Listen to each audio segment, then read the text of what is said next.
men are especially under attack right now. Those men that believe in traditional standards of what they're supposed to do as men, as husbands, as fathers, as protectors, as providers, they're all being told that these are toxic attributes. You are in the worst possible profession you could be in if you're the sort of person that thinks that you can get away with just saying, I'm just doing my job. Yeah. You don't agree with what Target's doing? I know it's convenient. I know you live 5 blocks away from there. Spend the extra 15 minutes and go to... Most people are very, very consumed with just trying to live their lives. Yeah.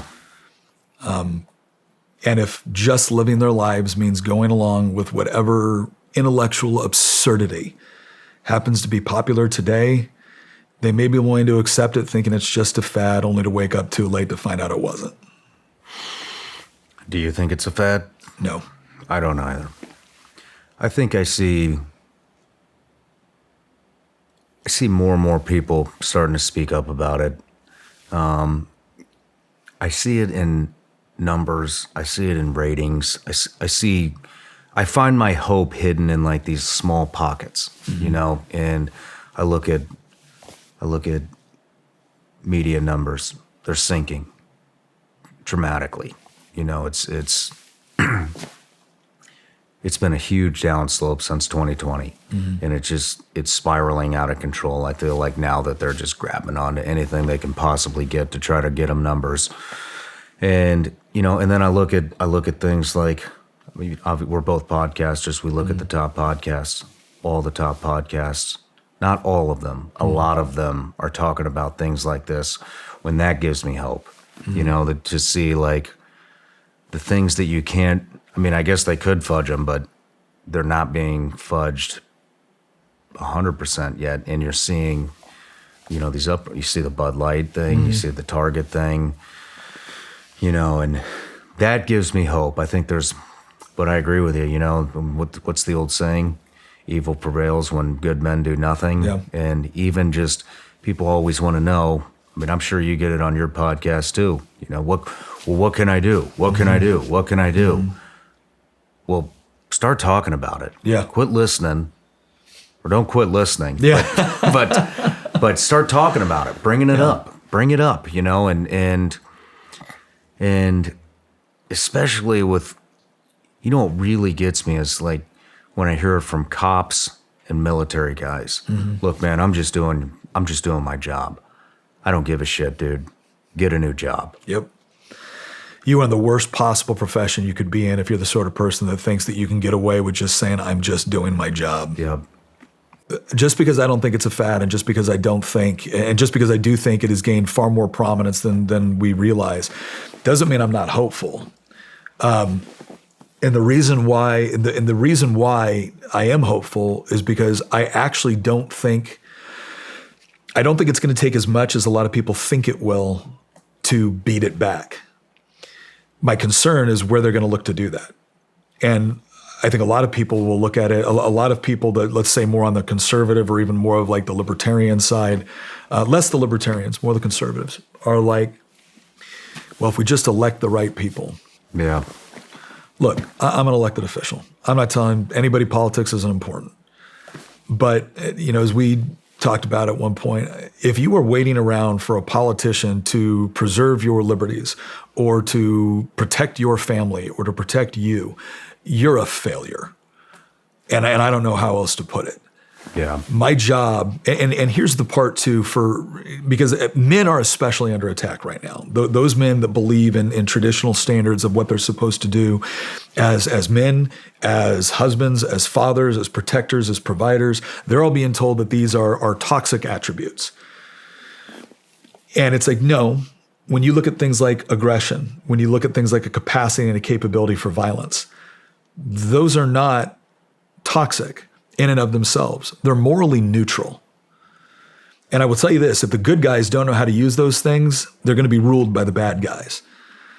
And so that instinct that young men have, and they're looking for leadership, and they're not seeing it, they're the ones that are when they see the stuff that you talk about, when they see some of these other podcasts, and all of a sudden it's like they have a sanctuary of people that are telling them that, no, those instincts that you have are good, but they have to be developed and they have to be fostered in such a way as to serve the noble and the just and the true, as opposed to giving into the other use cases for them. And that's the part where when people start recognizing that a lot of the best way to fight against this is not just to be active politically. It's not just to go out and protest and things like that. If you want to point out a lie, the very next thing you better do is point to the truth. And the truth is never going to be adequately defended simply by good argumentation. It's going to be adequately defended by you living it out in your life and people seeing the fruit of that.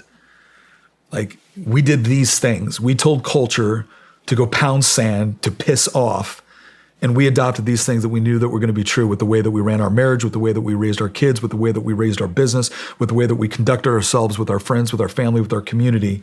And the success speaks for itself, because this other path will lead to chaos. It is only a matter of time. Yeah. It is not an if, it is a when, it is a how bad. And when people when people finally wake up to the point that we were lied to about this, one of two things is going to happen. They're either going to jump onto the next lie, which happens to be convenient and grab their attention, or they're actually going to be convinced of the truth because there was enough people willing to fight for it and actually display it. I love hearing that. Let's talk about some things people can do. Back to that quote, evil prevails when good men do nothing. There are so many, I think Americans they've been spoon-fed everything, and when I say good men do nothing, I'm not saying you need to get out and protest, get out and start a revolution, any of that shit. I'm saying just do something, get loud about it. Let's talk about, I want to talk about this anyway, so let's just do it now, school shootings. Yeah. What I see, and this has been going on for forever. I tried to get involved with the, after Parkland happened several years ago, and all I see over and over and over again, are parents that want to pass the buck. Mm-hmm. It's the Second Amendment's fault. It's the school's fault. It's the police officer's fault. It's the security guy's fault. And it's always everybody else's fault. Mm-hmm. My question is, what did you do as a parent to teach your kid what to do when this happens? It's happening. Mm-hmm. Politicians aren't doing anything about it. This has been going on for, I wish I knew how many years, mm-hmm. at least 20 years, mm-hmm. And it just happened here in Nashville, Tennessee, at Covenant. And every time this happens, you see these parents and it's, well, why aren't they going to hire this? Why aren't they going to hire that? And here in Franklin, there's a school, a private Christian school, and everybody goes on about this, right? Nobody wants to do anything. The parents all got together and they said, hey, we want to pay you more. We want to pay you more to get a field security officer in there, a real one. And which I think that's great. Why wouldn't you do that? Why wasn't it done 20 years ago? Well, the administration at the school basically told the parents, absolutely not, we're not doing that. Mm-hmm. I don't know anybody that took their kids out of the school and put them into a place that does have one. Yeah. That's what you do. That's how you fix this shit.